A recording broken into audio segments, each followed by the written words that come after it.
I'm Shauna from Heritage Springs, and I have to do something with this Tradescantia.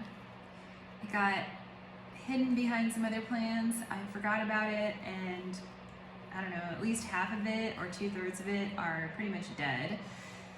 So I'm gonna cut it up and repot it and make it pretty again.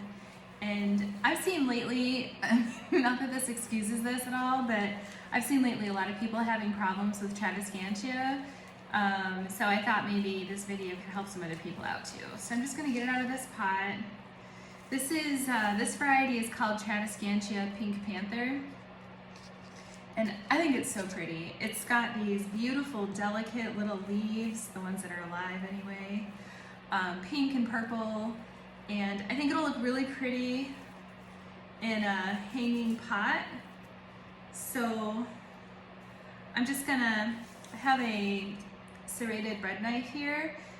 I find these are one of the best tools for kind of splitting plants up, and that's basically what I'm gonna do here is try to split this and get the parts that are really dead, just hack those off.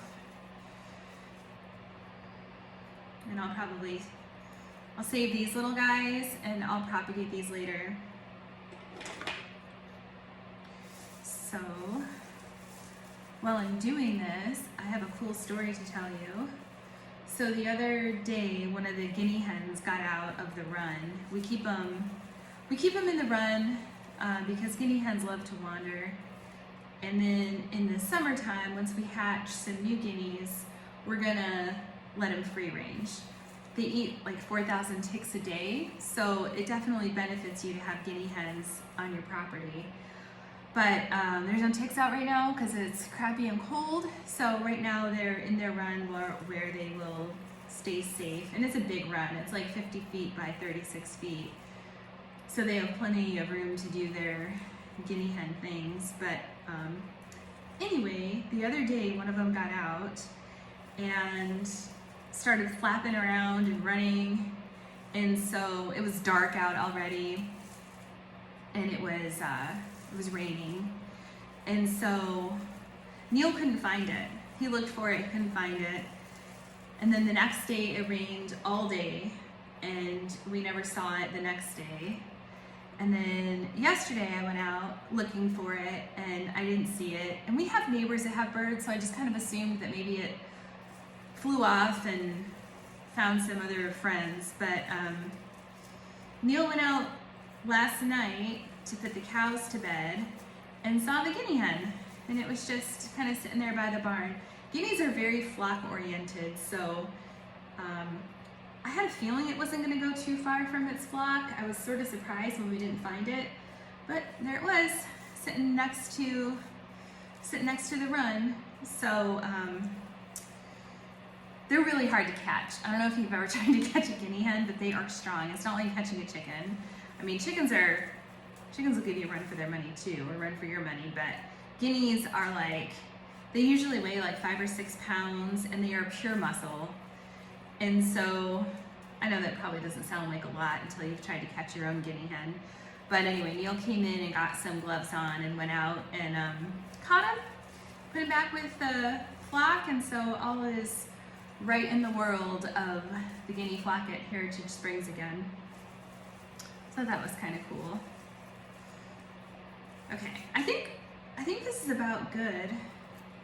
At least, I mean, I still have some more, cleaning up to do, but I think for the most part, we've got most of that dead stuff off.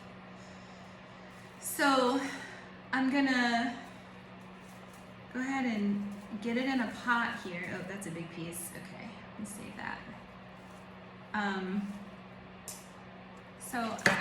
Whoops, that was really loud. I thought I would put it in this little bucket. It has a handle, and so I'll hang it on the wall, and then it'll trail over this bucket. And also on the plus side, I won't lose it again and forget to water it. So I've got a mix here of mostly peat, a little bit of soil. Actually, I'm gonna break up that soil that was in there before. It's still good soil. Mix that in, and then I'll put it in this. So I know the cinematography for these videos is not great. This is not my skill set, so I apologize for that. If it annoys you, or hopefully doesn't make you sick. When I showed you the plants in the last video, I was wondering if I would get motion sick. So hopefully you don't. But if you have any tips for me on how to make better videos, I'm all ears, let me know. All right. Okay, so when you repot a plant like this, you just want to make sure that you fill in the gaps, because if you don't, when you water it, the water could just run down the sides where there's no soil, and then your plant is going to be thirsty. So I just like to make sure that all the gaps are filled in with the soil. And then I'll probably take those pieces that I took off and put those in here to fill it in. That's the trick with Tradescantia. When the top kind of gets bald, so as it gets longer, the best thing to do is take these pieces, cut them off, and root them back up in here.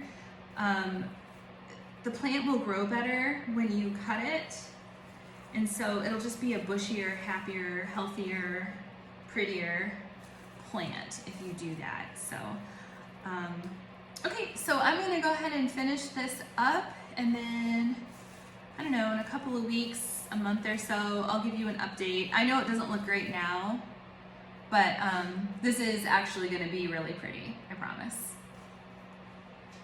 So I was working on filling in these spaces that I told you about with these cuttings, and it occurred to me that maybe not everybody knows how to do this. I thought I would just show you. You just take a piece, one of these little pieces that you cut off that has some leaves on the end. I usually just make a little hole with whatever, scissors in this case, and then you just kind of stick it down in there and make sure that there's dirt around it, or soil around it, and that's pretty much all there is to it. These are really fragile. Some of the sturdier Tradescantia are a little easier to do. So sometimes I will kind of set them on the soil like that and just cover them up, and then have like hairpins, and I will pin it down. So it kind of looks, I don't know if you can see that, it kind of looks like that. You just sort of lay the cutting down, put some soil over it, and then if you need to, you can secure it with a pin. There's the hairpin right there. I use hairpins a lot when I'm propagating, especially if I don't want to actually take the cutting. So another thing you can do is, so you can see these are kind of bare on the top. So you can actually take a piece, let me find a good one. Okay, this is a pretty good example. So you can take a piece that has like a bare section. I don't know if you can see that, like all that, none of that has leaves on it, and just sort of fold it back onto the soil like this. And then you take a hairpin and you pin that down. And then where you've done that, roots will grow along the nodes there, and you'll have more leaves at the top of your plant. And you didn't have to take a cutting and risk it not rooting. It's already rooted, it's gonna live, and now you're just gonna fill in around the top of your plant. So you can do that. I do it with Tradescantia, I do it with a lot of my trailing philodendron, heteroecium, pothos. String of hearts is a good one. Sometimes those get bare at the top, and you can fold the stems back over the top of the pot and then just pin them with hairpins. So hope that helps. If you have any questions about any of the houseplants you have that you're struggling with, despite this particular example, I actually am pretty good at these, so I can help you out. So leave me a comment and let me know if you have any questions or if there's anything I can do for you.